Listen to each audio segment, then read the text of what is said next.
La Unidad Judicial contra la Corrupción y el Crimen Organizado no está cumpliendo a cabalidad la función para la que fue creada. Las causas de la delincuencia organizada se quedan en jueces ordinarios, mientras la unidad solo tramita 11 procesos al momento. La Unidad Judicial contra la Corrupción y el Crimen Organizado no despega. Este viernes cumple 6 meses de funcionamiento, pero los casos que involucran a grupos de delincuencia organizada se quedan en Esmeraldas, Manabí, Guayas u otras provincias, con juzgadores ordinarios, y no pasan a Quito, donde están los 14 jueces especializados. En la Corte Nacional se analizó el tema. Ya llegan los lobos, los tiguerones y rodean la unidad judicial y los jueces no dictan la prisión, porque están aterrados. Los jueces de anticorrupción tienen protección y todo se manejaría telemático. Desde el 9 de diciembre hasta el día de hoy hay 8 causas. 8 causas que todavía no llegan a tribunal. Realmente alarmante. Es decir, la unidad judicial anticorrupción no está funcionando para lo que se creó.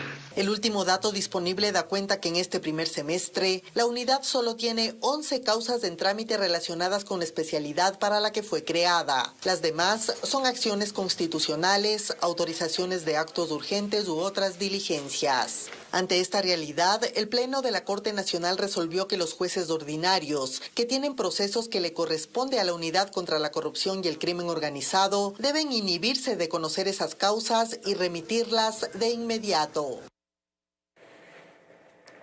Y después de un arduo proceso de preparación en la Escuela de la Función Judicial, de haber sorteado el concurso de méritos y oposición y con apoyo internacional, el 1 de diciembre de 2022 el Consejo de la Judicatura por unanimidad nombró a los primeros 14 jueces especializados en lucha contra la corrupción y crimen organizado del país. Lenin Artieda ya está listo para las entrevistas hoy en Contacto Directo. Y en los estudios de la capital nos acompaña ya el doctor Iván Saquicela, presidente de la Corte Nacional de Justicia. Lenin, este puñado de jueces tiene a su cargo el tratamiento de 44 tipos penales relacionados con corrupción y con crimen organizado, pero hay algo que ahí no funciona, algo que no engrana. Fernando, Samantha, vamos a indagar sobre aquello porque es mucho lo que no funciona. Además, ¿cuántos casos deberán llegar a manos de estos jueces con las modificaciones que se han implementado? ¿Existe un registro? Y también, ¿cuántos jueces más están haciendo falta? Doctor Saquicela, buenos días, bienvenido a Contacto Directo. Buenos días, muchas gracias por la oportunidad de dialogar. Doctor, ¿cuál es la razón por la que la Unidad Judicial contra la Corrupción y el Crimen Organizado no ha cumplido a cabalidad con sus funciones? Por ambigüedades de orden legal. La Corte Nacional de Justicia adoptó una importante resolución precisamente por estas ambigüedades, por oscuridad de la norma. Yo creo que fue muy importante que el Consejo de la Judicatura adoptó la resolución de la creación de las unidades judiciales, que suele llamarse jueces anticorrupción. Sin embargo, nos ha llamado profundamente a preocupación de que estos jueces no están con funcionamiento real, efectivo, tal como acabo de escuchar en la nota que hacen ustedes, conocen apenas poquísimos casos. Por ello, la Corte Nacional de Justicia, su pleno, adoptó esta resolución, con lo cual se llega a dar una solución a una problemática que ciertamente nos preocupa, porque buen romance, no están funcionando como deberían funcionar, no están cumpliendo el trabajo para lo que fueron creadas estas unidades judiciales. Doctor, el Código Orgánico de la Función Judicial dice cuáles son los temas que debe resolver un juez anticorrupción, pero nunca se determinó cómo iban a llegar a sus manos los casos que refieran a esos 44 tipos penales sobre crimen organizado y corrupción. ¿Cómo es posible esto? Cabalmente eso es lo que permite la resolución que adoptó el Pleno de la Corte Nacional de Justicia. Desde diciembre del año 2022 entran en funcionamiento las unidades judiciales anticorrupción. ¿Cuál ha sido el problema en lo sustancial? ¿Qué es lo que sucede con los casos? Antes de que entre en vigencia o entre en pleno funcionamiento los jueces anticorrupción y los casos con posterioridad a su funcionamiento. De modo tal que la resolución del Pleno de la Corte Nacional de Justicia determina en forma clara que todos los casos que son con posterioridad a que se posesionaron los jueces anticorrupción sean de conocimiento de estos jueces. Ahora, ¿qué es lo que ha sucedido y qué problemas provoca? Pero hagamos una pausa aquí, por favor, porque se supone que todos los casos que con posterioridad se generaron y que tenían relación con corrupción o con crimen organizado debían, desde diciembre del 2022, pasar a manos de estos jueces especializados. Sin embargo, aquello no estaba ocurriendo. ¿Por qué no pasó? Justamente eso es lo que nos ha preocupado. Yo no sabría decir exactamente por qué ha sucedido. Posiblemente una falta de entendimiento de la norma, probablemente una falta de coordinación en el trabajo de quienes actuamos en los procesos. Me refiero a policías, fiscales, jueces. Y precisamente esta resolución, que va a merecer una capacitación, una debida socialización, he de insistir que arregle este problema. Doctor, pero 11 procesos, doctor, 11 procesos, 11 tristes procesos, si llegaron a manos de estos 14 jueces anticorrupción, ¿por qué no llegaron todos? ¿Qué fue lo que estaba ocurriendo allí? Alguien debe tenerlo claro. Acabo de expresar una falta de entendimiento de norma, ambigüedades de orden legal y falta de coordinación en el trabajo. Explicaba por qué. Si existe, por decir algo, en una ciudad de Guayaquil, en una ciudad de Manabí, de Esmeraldas, de cualquier ciudad, existe un caso concreto. ¿Qué es lo que ha venido sucediendo? La policía actúa, la fiscalía toma procedimiento y acuden a los jueces de esa ciudad. Por ejemplo, en flagrancia, cuando ya hay la formulación de cargos, se dictan las medidas cautelares y solo recién iría a conocimiento de los jueces de la unidad anticorrupción.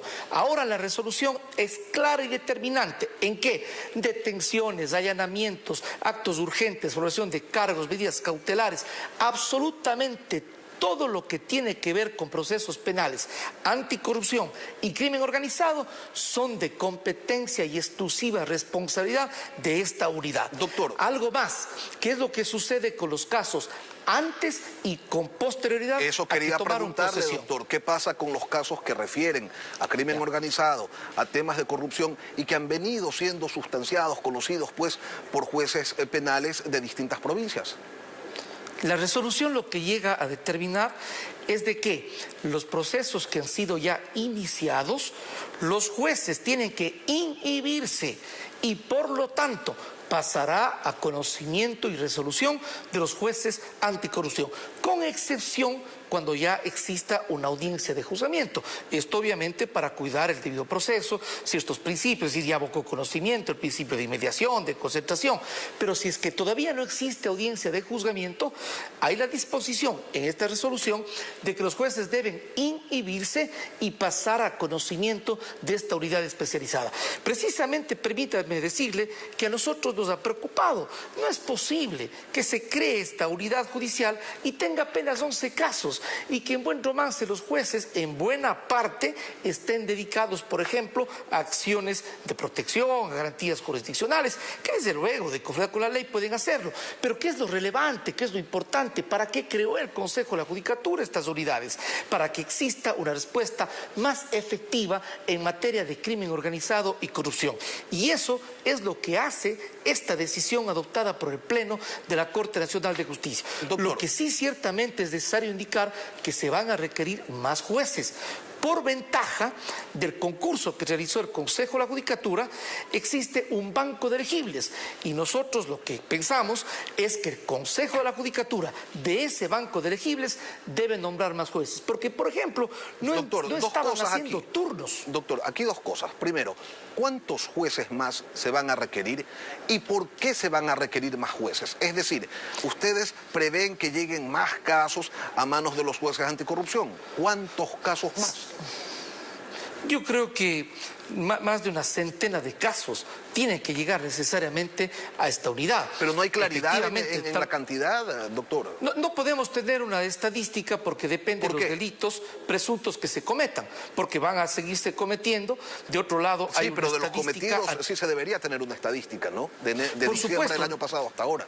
De acuerdo, pero nosotros no tenemos de estadística, eso maneja el Consejo de la Judicatura. Nosotros no tenemos a cargo la gestión procesal. Empero, por ventaja, el Consejo de la Judicatura sí lo tiene. A través de la Dirección de Gestión Procesal tiene que precisamente determinar cuál sería la carga procesal y consecuentemente el número de jueces. Pero a todas luces no es difícil avisorar que va necesariamente a haber más casos. Además, por algo, porque la resolución del Pleno de la Corte Nacional de Justicia determina la necesidad de que los jueces hagan turno. Este es otro problema. ¿Cómo es posible que los jueces anticorrupción, a diferencia de todos los jueces penales y fiscales del Ecuador, no hacen turnos?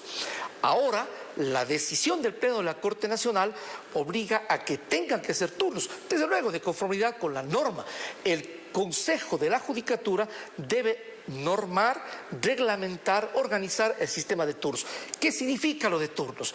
Esto quiere decir que todos los días de la semana, todas las horas del día, los jueces anticorrupción están trabajando, de modo tal que cuando hay una detención con fines de investigación, actos urgentes, el pedido de allanamiento, los jueces anticorrupción van a resolver. ¿Qué es lo que vamos a evitar? Lo que vamos a evitar es de que en las diferentes ciudades del país puedan haber también existir diversos criterios. Para eso existe la unidad judicial. Además, es especializada en materia de crimen organizado y corrupción. Entonces, doctor, mire usted cómo el Pleno de la Corte Nacional de Justicia, a través de esta decisión, da respuestas en derecho y concretas para combatir el crimen organizado y la corrupción en el país. Y qué bueno que se den esas respuestas, doctor Saquicela, pero quiero preguntarle, ¿por qué estos vacíos que ustedes han identificado y que están resolviendo de alguna manera con su resolución están desde diciembre del año pasado, cuando los 14 jueces se incorporaron a sus no muy claras funciones? ¿Por qué se dan cuenta y por qué actúan 6 meses después de que las cosas no funcionan? ¿Por qué no actuaron antes? Me parece importante la pregunta y créase que la respuesta es clara y concreta. En primer lugar, hubo reformas al Código Orgánico de la Función Judicial.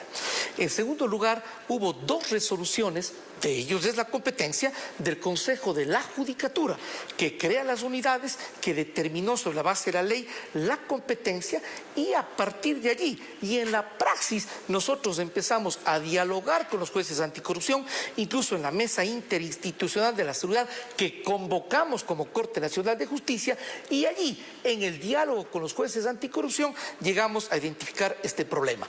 El Consejo de la Judicatura, a través de resoluciones, lo que respecta a la competencia de los jueces, reformó, pero no llegó a solucionar esta problemática. Nosotros no tenemos esa competencia, tampoco somos legisladores para reformar la ley, pero al haber identificado de conformidad con la Constitución y la ley, tenemos la atribución ¿de qué? De adoptar resoluciones de carácter general en caso de duda u oscuridad de la norma, de modo tal que pudimos identificar oscuridad de la norma en las reformas al Código Orgánico de la Función Judicial, y sobre esa base adoptamos esta resolución que hoy aclara, soluciona el problema y tiene efectos generales y obligatorios en todo el país. Pero permítame doctor, decirle que los jueces anticorrupción el problema, están contentos de la resolución que se ha adoptado. Pero de verdad soluciona el problema, doctor Saquicela. Tienen estos jueces y los otros que llegarán, que no tenemos claro cuántos más serán, pero cuentan ellos con peritos en temas financieros, en temas contables, en temas tributarios, especialistas en ubicación y recuperación de activos. ¿Tienen esos insumos? ¿Tienen este equipo de trabajo en esta unidad? Porque una cosa es que ahora sí les lleguen los procesos y otra muy distinta, que tengan realmente las herramientas necesarias para resolverlos de forma adecuada. Desde luego, pero en primer lugar la temática de diálogo tiene que ver con solucionar el problema de competencia y que los jueces anticorrupción puedan conocer los casos a nivel de todo el país. Clarísimo, lo que pero hasta ahora extrañamente también no estaban conociendo. ¿Pero tienen este equipo? En primer lugar, yo puntualizaba que estamos dando solución a un primer problema. Ahora, en el segundo, que no tiene que ver con esta temática, con la resolución en concreto. Por supuesto, usted tiene razón, es indispensable, y hemos dicho más de de 2 o 3 oportunidades qué es lo que se requiere en la función judicial y en materia de jueces anticorrupción.